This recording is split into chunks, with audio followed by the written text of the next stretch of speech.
So third main component of CPU is CPU का third main component कौन सा है? Memory unit, which is use to hold data and instructions, जो data और instructions को hold करता है। ठीक है, ये फर्दर टू पार्ट्स में डिवाइडेड है। First is primary memory and second is secondary memory.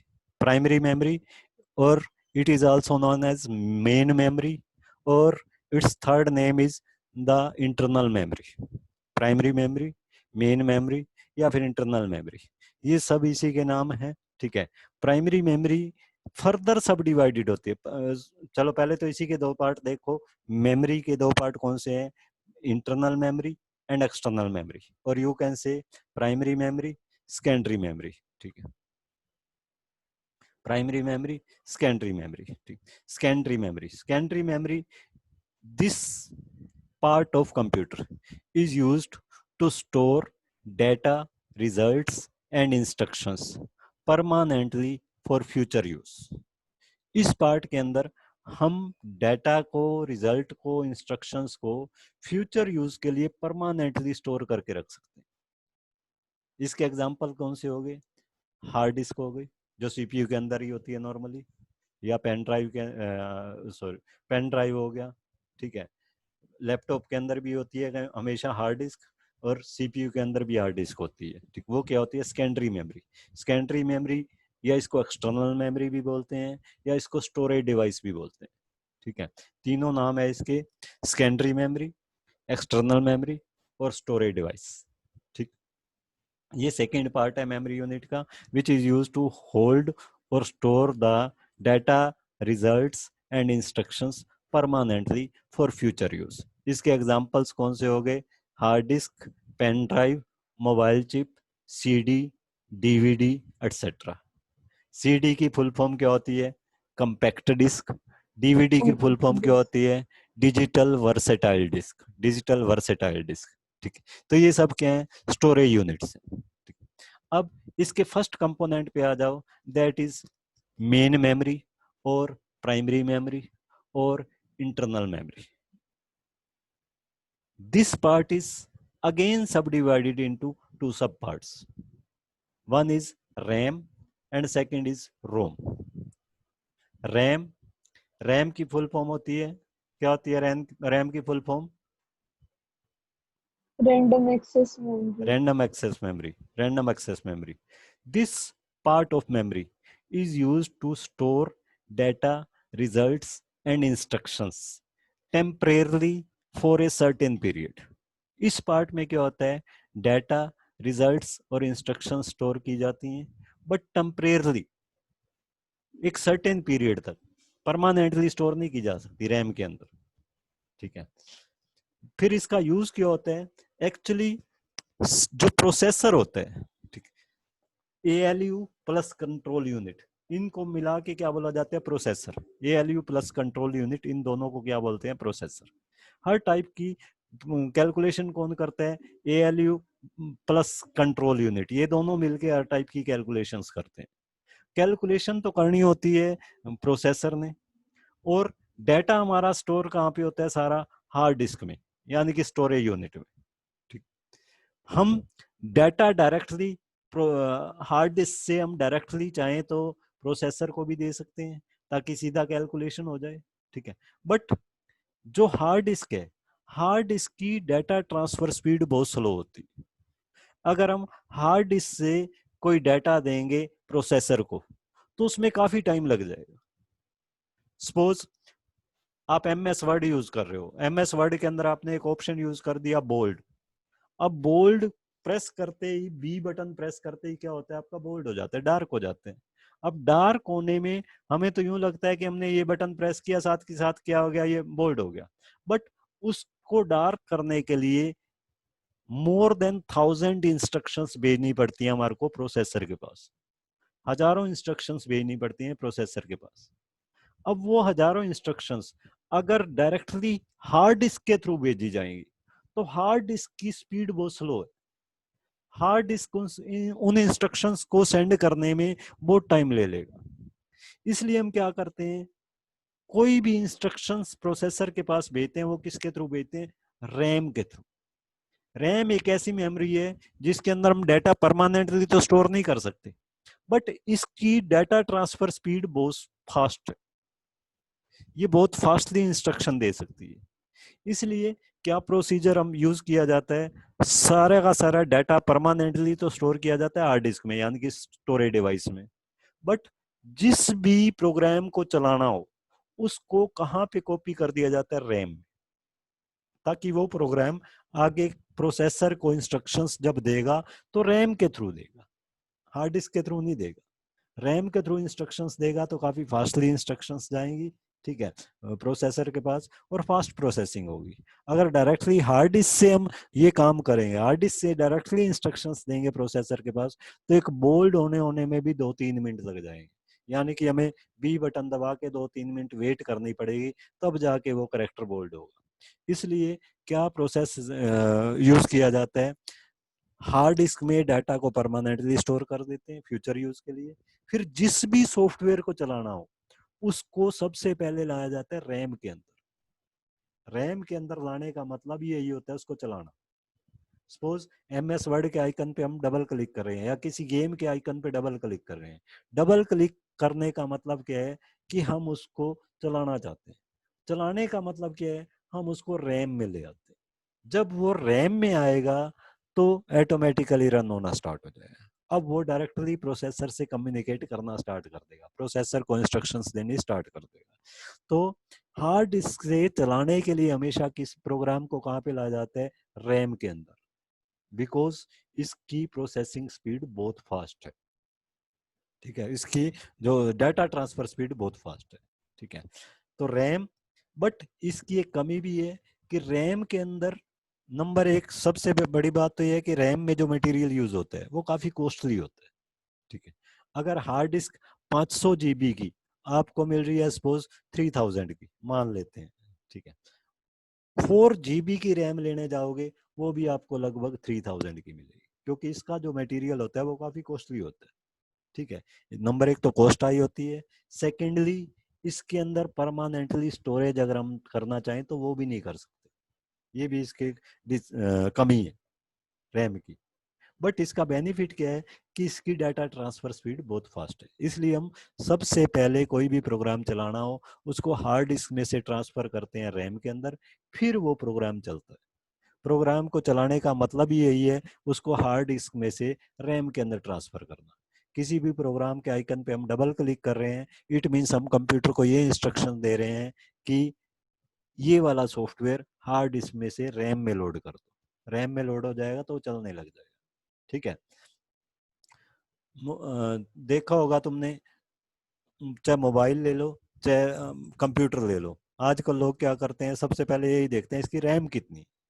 इतना तो पता है कि रैम ज्यादा बड़ी होनी चाहिए, क्यों होनी चाहिए ये किसी को नहीं पता, वो रीजन मैंने तुम्हें बता दी है, ठीक है, कि इसकी प्रोसेसिंग स्पीड स्लो फास्ट है रैम की। अब मान लो आपके पीसी के अंदर 1 GB रैम है, 1 GB रैम है, आपने एक प्रोग्राम एक सॉफ्टवेयर चला दिया कोरल ड्रा। सबसे पहले क्या होता है पीसी के अंदर ऐसी सेटिंग की होती है कि जैसे ही हम पीसी को ऑन करते हैं, ऑन करते ही हार्ड डिस्क में से अपने आप एक सॉफ्टवेयर रैम में लोड होना शुरू हो जाता है, हमें कुछ भी करने की जरूरत नहीं होती, ऑन करते ही अपने आप वो सॉफ्टवेयर लोड होना स्टार्ट हो जाता है, ठीक है। वो सॉफ्टवेयर कौन सा होता है? नॉर्मली अपने यहाँ कौन सा यूज होता है? विंडोज, विंडोज नाम का सॉफ्टवेयर। एक्चुअली जरूरी नहीं है हर जगह विंडोज हो, कई जगह यूनिक्स भी यूज होता है कंपनीज में, कई जगह लाइनक्स भी यूज होता है। मीन्स एक्चुअली सबसे पहले एक सॉफ्टवेयर लोड होता है मेमोरी के अंदर, रैम के अंदर, जिसको बोला जाता है ऑपरेटिंग सिस्टम। ऑपरेटिंग सिस्टम कई तरह के हैं, विंडोज भी है, लाइनक्स भी है, यूनिक्स भी है, ठीक है, और एंड्रॉयड भी है। मोबाइल के अंदर कौन सा होता है? एंड्रॉयड होता है, ठीक है। तो सबसे पहले रैम के अंदर वो वाला सॉफ्टवेयर लोड हो जाएगा। अब मान लो 1 GB की रैम थी, विंडोज लोड हो गया, तो विंडोज कुछ एक MB तो लेगा, मान लेते हैं हम 0.5 GB विंडोज ने ले ली। अब मैं एक सॉफ्टवेयर और चला देता हूँ, कोरल ड्रा। कोरल ड्रा चलाते ही कोरल ड्रा हार्ड डिस्क में से कहाँ पे आ जाएगा? रैम के अंदर आ जाएगा। बट सपोज कोरल ड्रा को रैम कितनी चाहिए, मेमोरी कितनी चाहिए लोड होने के लिए? 1 GB। अब हमारे पास रैम बाकी फ्री कितनी रह गई है, सिर्फ हाफ जीबी, सिर्फ हाफ जीबी फ्री रह गई। ठीक है, तो पूरा सॉफ्टवेयर इसमें लोड नहीं हो पाएगा, हाफ सॉफ्टवेयर लोड होगा। जो जो नेसेसरी कंपोनेंट्स हैं सिर्फ वो लोड होंगे, उसके अलावा कोई ऑप्शन जब हम यूज करते हैं, जैसे मान लो एक एग्जांपल देता हूं कि फाइल ओपन का ऑप्शन तो लोड हो गया मेमोरी में, बट फाइल सेव का ऑप्शन लोड नहीं हुआ। इस तरह से हाफ ऑप्शन लोड हो जाते हैं, हाफ ऑप्शन लोड नहीं होते। बट यूजर ने मान लो कमांड दे दिया फाइल सेव, फाइल सेव का कमांड दे दिया, फाइल सेव का कमांड देते ही अब वो कमांड तो मेमोरी में लोड ही नहीं है, रैम में लोड ही नहीं है, चल ही नहीं रहा इस टाइम। ठीक, तो कंप्यूटर क्या करता है, ऑपरेटिंग सिस्टम क्या करता है, ऑटोमेटिकली जो फाइल ओपन का ऑप्शन था उसको रैम में से डिलीट कर देता है थोड़ी देर के लिए। ठीक है, और हार्ड डिस्क में से फाइल सेव वाला ऑप्शन रैम में लोड कर देते हैं। फिर हम जब वो ऑपरेशन खत्म हो जाता है फिर से फाइल सेव वाला पोर्शन डिलीट कर देता है, फाइल ओपन वाला फिर से लोड कर देता है। यानी कि बार बार लोड करता रहता है, अनलोड करता रहता है। उससे क्या होता है, टाइम वेस्ट होता है, हमारी प्रोसेसिंग स्पीड स्लो हो जाती है। यही अगर हमारे पास रैम 4 GB होती तो कोरल ड्रॉ भी उसी में इंस्टॉल हो जाती, मतलब लोड हो जाती, और साथ में विंडोज भी लोड हो जाती। तो उससे हमारी स्पीड स्लो नहीं होती, बार बार लोड अनलोड का काम, जिसको बोला जाता है स्पूलिंग, बफरिंग, कई नाम है, वो अलग अलग आगे आ जाएंगे। ठीक है, तो वो बफरिंग नहीं करनी पड़ती कंप्यूटर को, उससे उसका टाइम काफी बच जाता है। इसलिए रैम का साइज क्या है, हमेशा बड़ा होना चाहिए। सो RAM is used to store data, results and instructions temporarily for a certain period. एक निश्चित टाइम तक के लिए रैम में डाटा, इंस्ट्रक्शन स्टोर हो जाते हैं। वो निश्चित टाइम कौन सा होता है, जब तक हमारा कंप्यूटर ऑन है तब तक रैम में स्टोर रहेंगे।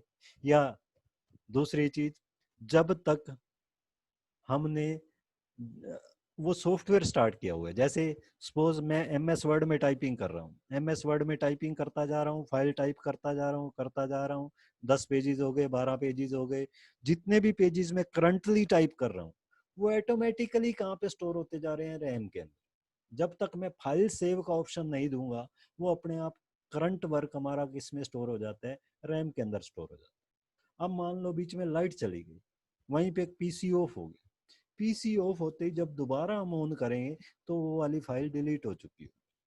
क्यों? क्योंकि हमने उसको परमानेंटली सेव नहीं किया था। अगर हम चाहते हैं उसको परमानेंटली सेव करना तो हमें एक ऑप्शन देना पड़ेगा, file save. File save option देते ही वो हमारा डाटा डायरेक्टली रैम से किस में चला जाता है, हार्ड डिस्क में ट्रांसफर हो जाता है, वहाँ पे परमानेंटली स्टोर हो जाता है। हम फ्यूचर यूज के लिए उसको स्टोर करके रख सकते हैं और जब चाहे उसको दोबारा ओपन कर सकते हैं।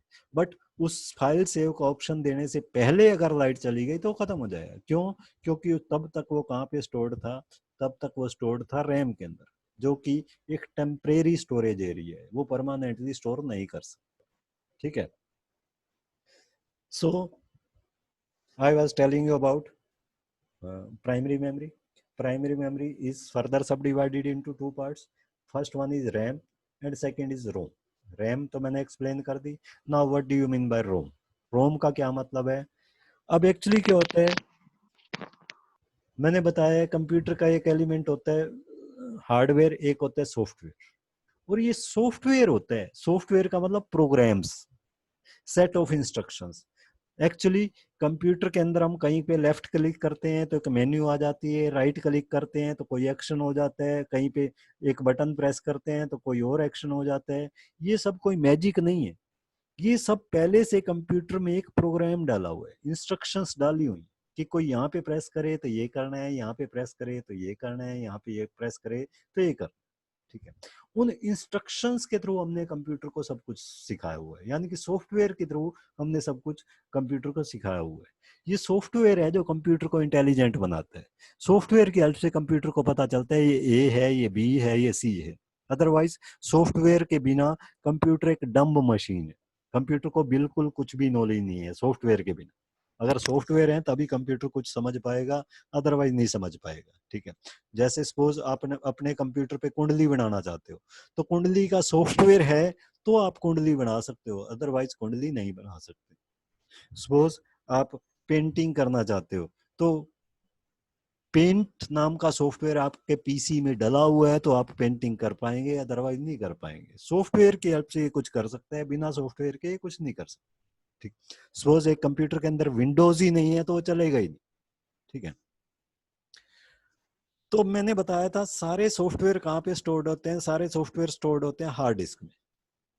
मान लो मैं एक बिल्कुल नया पीसी लेके आया, बिल्कुल फ्रेश पीसी, ठीक है, और उस पीसी में किसी कारण से हार्ड डिस्क का जो कनेक्शन था वो रिमूव हो गया। हार्ड डिस्क जो थी वो उसका कनेक्शन कोई भी रीजन लगा लो, किसी भी रीजन से वो हार्ड डिस्क का कनेक्शन हट गया। ठीक है, जैसे ही मैं कंप्यूटर को ऑन करूंगा, अब सॉफ्टवेयर सारे कहाँ पे थे, हार्ड डिस्क में, हार्ड डिस्क में थे। कंप्यूटर ऑन करते स्क्रीन पे एक मैसेज आ जाता है, hard disk is not attached. अब सॉफ्टवेयर सारे के सारे कहाँ पे थे, हार्ड डिस्क में। हार्ड डिस्क हमने अटैच की ही नहीं, फिर भी ये इंटेलिजेंटली वर्क कर रहे हैं, फिर भी हमारे को मैसेज दे रहे हैं कि हार्ड डिस्क अटैच नहीं है। वो कैसे पॉसिबल है? एक्चुअली कंप्यूटर के जो प्राइमरी मेमोरी है उसका जो सेकंड सब पार्ट है रोम। रोम क्या होता है? Read only memory. This part of memory is fixed by manufacturer of computer at the time of manufacturing. ये पार्ट कंप्यूटर का मैन्युफैक्चरर जो होता है, मैन्युफैक्चरिंग के टाइम उसके अंदर फिक्स कर देता है। बोर्ड के अंदर एक चिप डाल देता है, उसके अंदर रोम डाल देता है। रोम के अंदर होता क्या actually, it contains a software. उसके अंदर भी एक सॉफ्टवेयर होता है which is used to check the computer connections and to initialise the PC. जिसमें एक सॉफ्टवेयर होता है जो कंप्यूटर के कनेक्शंस को चेक करता है फर्स्ट ऑफ ऑल तो, और अगर कनेक्शन ओके हैं उसके बाद वो कंप्यूटर को इनिशियलाइज करते हैं। इनिशियलाइज का मतलब क्या है? हार्ड डिस्क में से जो ऑपरेटिंग सिस्टम है यानी कि विंडोज का सॉफ्टवेयर, उसको ऑटोमेटिकली लोड करना स्टार्ट कर देते हैं। कौन सा सॉफ्टवेयर? रोम वाला सॉफ्टवेयर। रोम वाले सॉफ्टवेयर का काम होता है वो स्टार्ट करता है हार्ड डिस्क में से विंडो लोड करना रैम के अंदर। ठीक है, जब जब हम कंप्यूटर को ऑन करते हैं तो थोड़ा टाइम लगता है। क्यों लगता है? क्योंकि हार्ड डिस्क में से रैम में लोड हो रही होती है विंडोज। ठीक है, वो विंडोज लोड होने में टाइम लग जाता है। ये जो प्रोसेस होता है, the process of loading operating system from storage device to RAM is known as booting. उसको क्या बोला जाता है? बूटिंग। जब हार्ड डिस्क में से ऑपरेटिंग सिस्टम लोड हो रहा होता है रैम के अंदर, उस प्रोसेस को क्या बोला जाता है? बूटिंग। तो बूटिंग स्टार्ट करने का काम किसका होता है? रोम का होता है। ROM, ROM read only memory. तो रीड ओनली मेमोरी क्या होती है? This part of memory is fixed by manufacturer of computer at the time of manufacturing. It contains a program और software which is very useful to check computer connections and to initialize the PC, or you can say to start the booting process। booting process को भी ये start करता है। ठीक है, और इसको रीड ओनली मेमोरी क्यों बोलते हैं? सपोज मैंने हार्ड डिस्क अटैच करनी भूल गया या हार्ड डिस्क का कनेक्शन हट गया, मैसेज आ रहा है हार्ड डिस्क नॉट अटैच्ड। मैं चाहता हूं कि अगली बार जब मैं हार्ड डिस्क अटैच ना करूं तो मैसेज चेंज हो जाना चाहिए। मैसेज क्या आना चाहिए? Please attach your hard disk. But मैं उस मैसेज को, मैं क्या, कोई भी उस मैसेज को चेंज नहीं कर सकता। क्यों? क्योंकि मैन्युफैक्चरर ने जो फिक्स कर दिए है वो मैसेज ऐसे का ऐसे ही आएगा। जैसे जब भी हम वो वाली मिस्टेक करेंगे हर बार वही मैसेज आएगा। हम उस मैसेज में कोई भी चेंजिंग नहीं कर पाते, सिर्फ रीड जरूर कर पाएंगे उस मैसेज को, बट चेंज नहीं कर पाएंगे। इसलिए इस पार्ट को क्या बोला जाता है? Read only memory, ROM. So ROM is a part of memory which is fixed by manufacturer of computer at the time of manufacturing. It contains a software which is very useful for checking computer connection and for starting the boot up process, booting process को भी ये start करता है। ठीक, so these were the components of computer। इन्हीं में से तुम्हारा कंप्यूटर पेपर आना है, और एक जो तुम्हारे को वीडियो भेजे हुए हैं, binary to decimal conversion, decimal to binary conversion, एक वो चीजें करनी है, एक ये चीजें करनी है। एक जो फ्लो चार्ट प्रोग्राम एल्गोरिथम मैंने बताए थे लास्ट वाली जूम क्लास में, ठीक है, वो चीजें करनी है। वो तुम्हारे को मैंने रिकॉर्डिंग भेजी हुई है, अगर किसी ने क्लास ज्वाइन नहीं की थी तो वहां से देख सकता है। ठीक है, वहां से देख लेना। Is it clear now Yashu? Yes sir. Clear है? Yes yes sir. किसी को कोई प्रॉब्लम तो नहीं है ये जो टॉपिक मैंने करवाया इसमें? जतिन? सर पेपर किस तरह आएगा इसमें से सर? पेपर किस तरह आएगा इसमें से? एमसीक्यूज आएंगे, जो कुछ मैं बता रहा हूँ इन्हीं के बीच में से कुछ भी एमसीक्यूज आएंगे। अगर तुमने अच्छे से सुना है, समझा है, तो तुम बिल्कुल कुछ भी याद करने की जरूरत नहीं है, वो तुम आराम से कर लो। Yes sir. ठीक है, इसी वीडियो को एक दो बार देखोगे तो इसी में से ही समझ आ जाएगा सब कुछ। और इसके अलावा जो मैंने पहले प्रोग्राम वाली भेजी हुई है, फ्लो चार्ट्स वाली, वो वाली वीडियो देख लेना, ये वाली देख लेना, बाइनरी कन्वर्जन्स वाली देख लेना, उसी में से ही सारा पेपर है। ठीक है, okay okay then, bye bye everybody. Bye sir. Bye sir. Bye बेटा।